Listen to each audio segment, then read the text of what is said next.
తండ్రి కుమార పరిశుద్ధాత్మకు మహిమ కలుగునుగాక.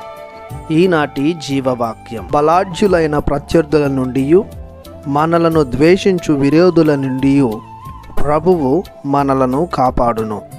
కీర్తన 18 వచనము 17. ప్రియ దేవుని బిడ్డలారా, సహోదరి సహోదరులారా, ప్రభువైన దేవుడు మేము తన కృపతో ప్రేమతో నింపునుగాక. మానవ జీవితానికి శత్రువులందరూ ఉన్నారు. సాతాను, పాపము, మరణము, శారీరక వాంఛలు, లోక వ్యసనాలు, శోధనలు, తోటి మనుషులు, ధన ధ్యాన వ్యామోహములు, ఇవన్నీ మానవ జీవితాన్ని చెడువైపు నడిపించేవే. దేవుని దైవ కృపను దూరం చేసేవే. ఇవి చాలా ప్రభావితమైనవి. వీరి నుండి బయటపడడం అంత సులువు కాదు.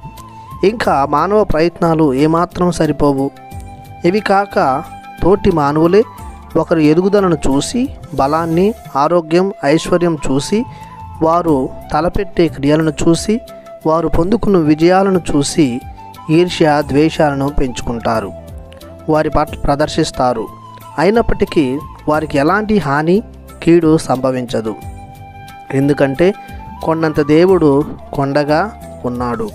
జీవితుడైన ప్రభువు భరోసాగా నిలుస్తున్నాడు. విశ్వాసముగా నమ్మకముతో ఆయనపై ఆధారపడుతూ ఆయన శరణాన్ని కోరుకుంటాము. కావున ఆయన సదా తన కనుసన్నలలో మనలను ఉంచుకొని కాపాడుతాడు. శత్రు కుంకలు, క్రూర మృగాలు, మరణ ముళ్ళులు, చీకటి ఛాయలు, పాపపు కోరలు మనల్ని హతమార్చాలని చూసినా మనకెట్టి ఆపద వాటిల్లదు. కావున మన దైనందిన జీవితంలో శత్రువుల నుండి, మన విరోధుల నుండి కాపాడి భద్రతా స్థలంలో నుంచు ప్రభుని నమ్ముతూ ఆరాధనలు చెల్లించుదాం. ప్రార్థించుదాము. మా రక్షణ దుర్గమైన ప్రభువా, మీ కాపుదలకు గాను మీకు వేలాది వందనాలు, స్తుతి స్తోత్రాలు చెల్లిస్తున్నాము. మీ నుండి దూరమైన మానవాళిని హతమార్చుటకు సృష్టిలో ఎన్నో విరోధులు, ప్రత్యర్థులు ఉద్భవించినను అవి మానవాళిని తాకకుండా, ఆపదను కలిగించకుండా మీ ప్రియ కుమారుని రక్షణ హస్తాల క్రింద మమ్ము భద్రపరిచారు.